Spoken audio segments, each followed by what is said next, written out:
రెండో విడత ఎన్నికలను సజావుగా నిర్వహించేందుకు అన్ని ఏర్పాట్లు పూర్తి చేశామని సబ్ కలెక్టర్ నారాయణ అమిత్ అన్నారు.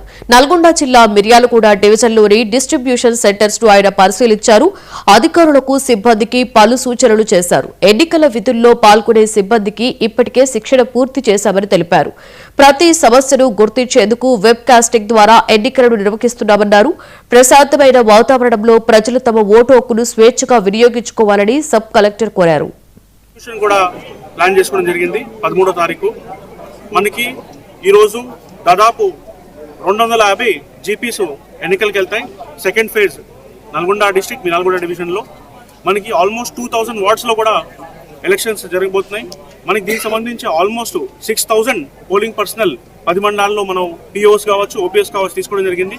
అదేవిధంగా మనకి 250 ఆర్ఓస్, ఒక 150 జోనల్ ఆఫీసర్స్ కూడా అపాయింట్ చేయడం జరిగింది.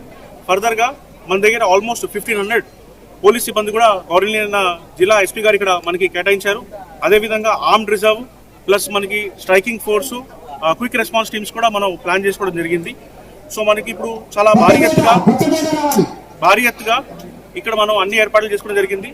మనకి జిల్లా యంత్రాంగం వైపు నుంచి కూడా కలెక్టర్ గారు, అడిషనల్ కలెక్టర్ గారు అందరూ కూడా డిస్ట్రిబ్యూషన్ సెంటర్స్ పరిశీలించి అన్ని ఏర్పాట్లు కూడా చాలా చక్కటిగా ఉండేలాగా ప్లాన్ చేసుకున్నాం. మనకి ఇప్పుడు ఆల్రెడీ ఆర్ఓస్కి, పోలింగ్ పార్టీస్ అందరూ కూడా ట్రైనింగ్ ఇవ్వడం జరిగింది. అన్ని మెటీరియల్స్ కూడా ఇవ్వడం జరిగింది. వాళ్ళకి వెల్ఫేర్కి ఒక కిట్ కూడా కొంచెం బేసిక్ ఓడమోస్ అవన్నీ ఆల్అవుట్ అవన్నీ కూడా మనం ప్రొవైడ్ చేయడం జరిగింది. సో పోలింగ్ పర్సన్ వెల్ఫేర్ కూడా మనం చాలా మంచిగా చేసుకోవడం జరిగింది. నా రిక్వెస్ట్ అందరితో ఏంటంటే తప్పకుండా పోలింగ్ పార్టీస్తో అందరూ కోఆపరేట్ చేయాలి. మనకి ఇంత భారీ ఎత్తుగా మంచి అరేంజ్మెంట్స్తో ఎలక్షన్ ప్లాన్ చేసుకున్నప్పుడు పబ్లిక్ కూడా చాలా భారీ ఎత్తుగా వచ్చి వాళ్ళు ఓటు హక్కుని వినియోగించుకోవాలి. తప్పకుండా మిర్యాలగూడ డివిజన్లో ఎట్లాంటి ఇన్సిడెంట్స్ లేకుండా చాలా స్మూత్గా ఎలక్షన్ కండక్ట్ చేస్తామని చెప్పి మీకు తెలియజేస్తాను. సరే, అంటే క్రిటికల్ పోలింగ్ కేంద్రాలు ఎన్ని ఉన్నాయి, మనకి ఎలాంటి ఏర్పాట్లు తీసుకుంటారు? మనకి కొన్ని పోలింగ్ కేంద్రాల్లో క్రిటికల్, సెన్సిటివ్, హైపర్ సెన్సిటివ్గా కూడా కేటాయించడం జరిగింది.